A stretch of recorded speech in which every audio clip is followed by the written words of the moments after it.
Hey everyone, and welcome to today's video. This is a video from our system at Skullcapped. On our site, we outline a strategy for our subscribers to try out in game, they submit their replays, and then we review them with our standard professional editing. In this video, we're going to wrap up the subscriber submissions from the first active mission of Punishing on the Last Hit. To recap what we've covered so far, we've seen a few games where players had some trouble executing on this concept, and we were really able to dig into the mistakes that can be made while opting into this strategy. We also talked about how it looks when a player really succeeds at this strategy, and we highly recommend that you go back and watch how a Platinum subscriber went into game and crushed his opponent using the strategy. As a reminder, there's a few common mistakes that we're going to be looking for when we watch the first few minutes of these laning phases.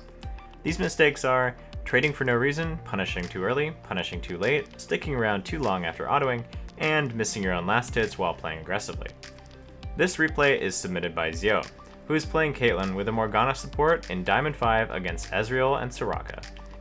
Right off the bat, Caitlyn starts off with a quick leash for Kha'Zix before heading into lane, and it turns out that the enemy duo was leashing as well. As he walks into lane, he's conscious of Ezreal wanting to get a Q immediately onto him, and plays around it by keeping a minion between them. Instead of walking to the casters, we'd like to see Zio walk to the melees instead. This would put him in range to hit Ezreal right now, and to start immediately setting the tempo of the lane with an auto attack, before backing up right after to collect these 3 blue melees. This matters even more because he has his crit. The same idea would apply if he was playing Jhin and had his 4th shot prepped on the casters, or was on Draven with a Q ready. Caitlyn starts things off by barely missing the 3rd minion, but getting damage on Ezreal with his Q, predicting that he would commit to auto one of these 3 low red melees. That was great, and what's even more great is that he's moving up further to pressure Ezreal out of getting these last hits. This is perfect, and definitely copy this exact play. He moves up, gets the auto as Ezreal commits to autoing the creep, and then immediately backs off before the casters can retaliate onto him. Backing off to drop the caster aggro, we also see him go right back up to play parallel with Morgana and keep threat onto Ezreal with another auto. Morgana played too aggressively here, and we see that Caitlyn is making the best of it by securing damage onto Ez. At this point, Caitlyn has a 2 minion lead and can focus on 3 important things. First, dodging Soraka's Q.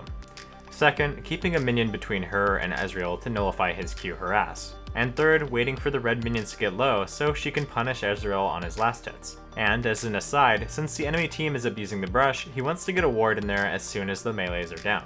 Here we see a bit too much autoing on the wave. This was a problem we saw in another one of the Caitlyn games that we reviewed this week.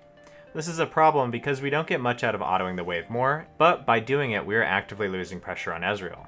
In addition, by overpushing the wave, we might not be able to harass effectively on the incoming 3rd wave. However, the advantage of her push was that she prepped a crit for herself, and there's a low minion that she's ready to punish on. Ezreal is also in the position to hit it, and this is the making of a great punish. Again, we see that great execution from earlier. Move forward, auto, and then back off immediately. This is extremely crisp, and we can see that Zio has really practiced this. To make it even better, he's able to punish on the next minion as well, with a well-timed Q while also being able to secure his own CS. In this sequence, he's not only gone in to pressure at the correct time, he's also avoided overstaying after the punish, and at the same time has collected his own CS. This is excellent play overall. We can really see the fruits of Caitlyn's labor show up. She's up 50% health over Ezreal, while also having a small CS lead, and lastly has secured the level 2 advantage for her and Morgana, which gives them lane priority and freedom to control the vision line. One more auto here to take advantage of the extra power from her level advantage, and then Caitlyn backs up slowly to grab this farm. With the cannon wave here, things can easily start to get messy. The biggest things to remember when you have a push advantage and there's a cannon wave coming in is that the minions are going to die fast. With that in mind, you aren't going to have a lot of extra auto attacks, so don't waste any if they aren't on last hits or on harassment. This first auto is good, waiting here is good, but the auto is too early here. This makes him lose pacing for dodging the Soraka Q. This auto is also a waste, and he wants to avoid keeping minion health even across the board. You want minions to always have staggered health early on so that they're easy to last hit. Anyway, he plays this good overall, but better use of his autos would have meant that he could have secured all of the CS and potentially postured more aggressively while doing so. With the cannon minion dead, it gets a lot easier to balance everything. Cannons are basically hard mode, so don't worry too much if you guys ever miss up a bit on those waves. Anyway, there's a low melee and low caster here, so we don't want to see anything but punishment on this Ezreal. This is good punish on the melee, and he needs to immediately move down and drag these melees onto his minions, then go immediately back forward. He doesn't do that, and because he didn't, he misses the punish and gets hit by a Q as well. He does get the punish on the next caster though, which is good. But misses it on the next caster after that, which is bad. This is also moving way too far back. Whenever you do this, you drop pressure on your opponent, so try to avoid doing it, whether you're looking at the map or elsewhere. While he missed the first punish, everything that comes after here is pretty much picture perfect. Xiao stays back here to focus on his last hits, and then moves forward. This initial trade is good, but moving up more is bad, and there's 3 reasons that it's bad. First, you're staying too long, second, you're fighting without a reason, and third, you don't have a minion between you and Ezreal, which makes you take Q harass. And as we can see, this is why we should avoid doing that. Anyhow, now Wukong is here, and that's where we're going to pause this one.